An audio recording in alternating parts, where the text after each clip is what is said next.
Bonjour à tous et merci à tous d'être venus ce matin pour ce deuxième acte d'un colloque qui va concrétiser le rapprochement des ateliers d'art de France et de la Maison des artistes.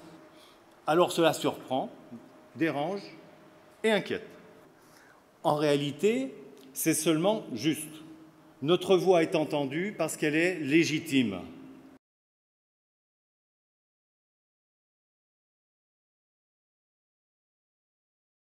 Le fait de l'intégration tout à fait logique et qu'on attendait tous des artisans d'art dans ce régime fait que ça va renforcer ce régime dans le sens du nombre. Et qu'est-ce que ça va changer pour les artisans d'art? Alors ça va quand même changer beaucoup de choses. Ils vont être intégrés dans un régime où il y a quand même des avantages, il y a un taux de cotisation sociale et de contribution qui est quand même peu élevé. Il va y avoir ce droit que l'on a depuis le mois de juillet à la formation professionnelle auquel les artisans d'art, en intégrant ce régime, vont avoir droit. Et donc tout ça va faire quand même des nouveautés pour eux. On a complètement à se réjouir de ce rapprochement parce que d'abord on s'estime, je pense, les uns et les autres, avant tout, tous des artistes, auteurs, créateurs, concepteurs de notre œuvre. Je pense qu'on est tous des créateurs. Dire que... Ça fait encore plus de monde. Hein. Oui, mais c'est pour ça qu'on est tous artistes. Que le statut social, économique, fiscal change. Ça ne veut pas dire pour ça qu'il a changé au niveau de la société.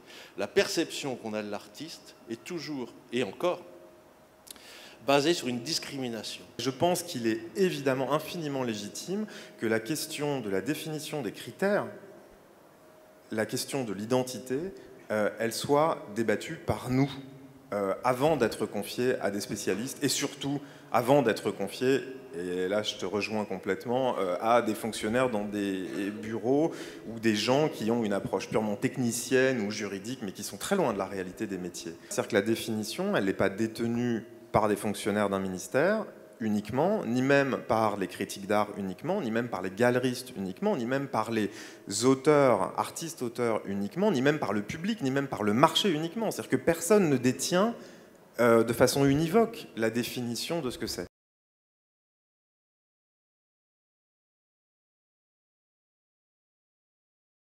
Pour la grande diversité artistique, la grande richesse française, en fait, hein, qui représente 90% des artistes, des créateurs en France, les moyens de diffusion sont très peu. En fait, nous sommes très mal organisés. Le fait de rassembler divers corps de métiers dans un collectif comment dire, de sécurité sociale, c'est une excellente chose, ça donne du poids et un levier politique, probablement. Mais ça règle en rien la question du réel, du statut professionnel de l'artiste.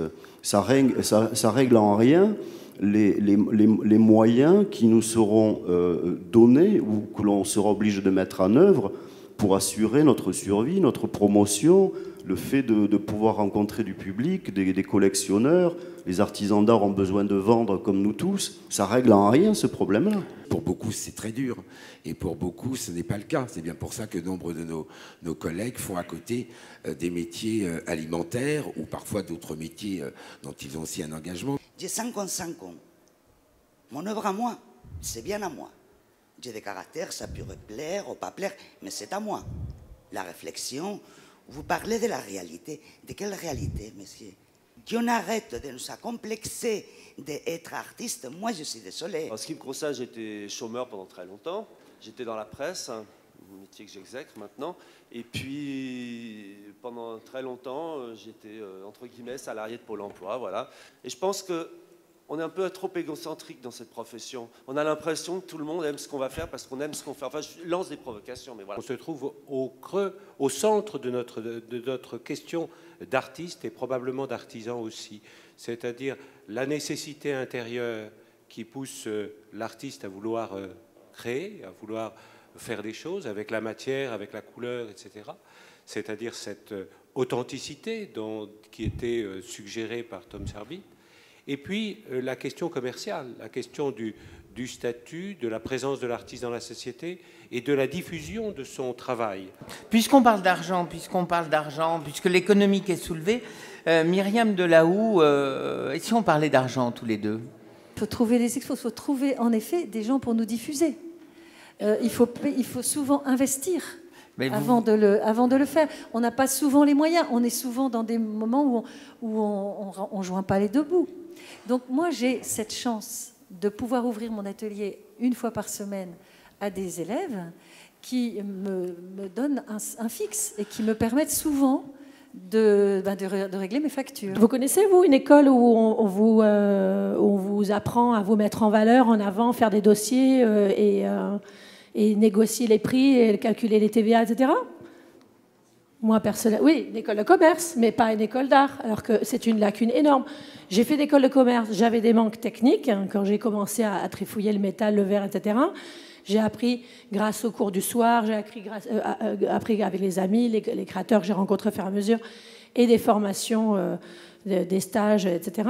Mais pour un artiste qui sort soit des métiers d'art, soit des beaux-arts, mon Dieu, mais quelle horreur de se retrouver face à ces papiers. Je pense que les artistes fassent comprendre que le bénéfice économique aux partenaires institutionnels et que ce bénéfice n'est pas uniquement pour les artistes. On peut même dire que ce n'est pas forcément les artistes qui tirent les profits principaux des expositions, et parce qu'il y a de réelles retombées économiques pour les gens qui travaillent pour nous.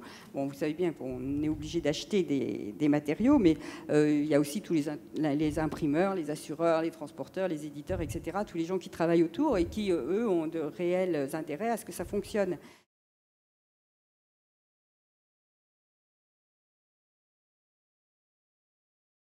Parce que je pense qu'il y a deux choses. Il y a l'engagement personnel, c'est-à-dire comment on fait sa vie, parce que je crois que ça va plus loin qu'une profession, c'est un engagement d'ordre existentiel. C'est pour ça aussi que je pense que les artistes ont une place un peu différente et qu'il ne faut pas professionnaliser complètement l'artiste, parce que je pense qu'il est un exemple existentiel pour les autres. J'ai eu beaucoup de mal à justifier, je dis bien, de ma situation dans un atelier. J'avais une 2035 grâce aux impôts, en fait, je savais quoi remplir, etc.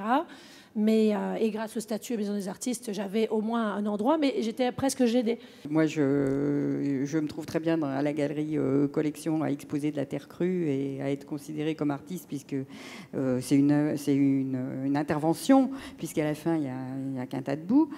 Et donc pas forcément quelque chose de commercialisable, ou ce qui serait commercialisable, c'est plus l'intervention que le résultat.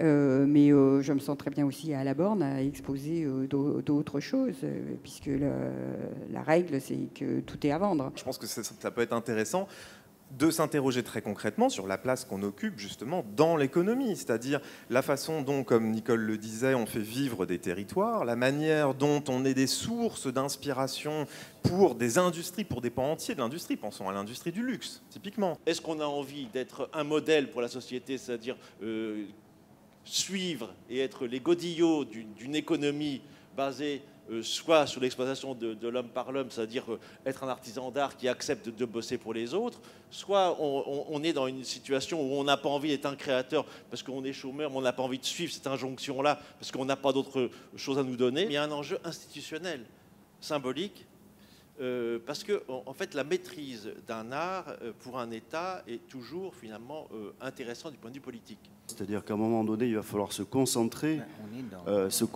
et savoir de quoi on parle. Sinon, le statut va exploser littéralement.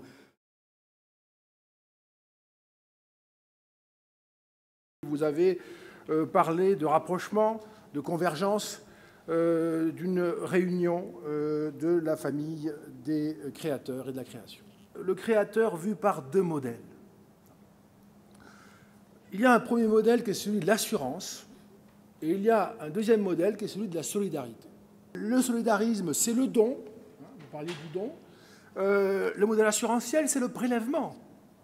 Le modèle solidariste est philanthropique. Philanthropique, c'est une philosophie. C'est une philosophie humaniste. Le modèle assurantiel est fonctionnel. Le modèle solidariste est un modèle légitime. On a vu ce matin comment il pouvait s'exprimer.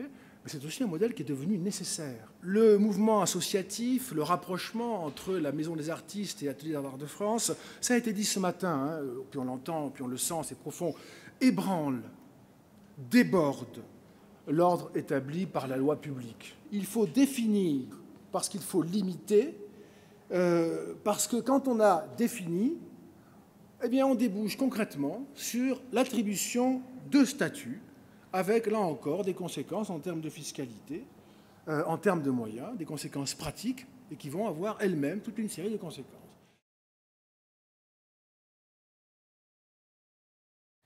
Alors, ces paroles croisées que nous avons entendues, dont je vous remercie tous, chaleureuses, vivantes, volontaires et vulnérables, c'est la réalité qui s'exprime, la réalité qui se cherche, qui crée l'espace devant lui,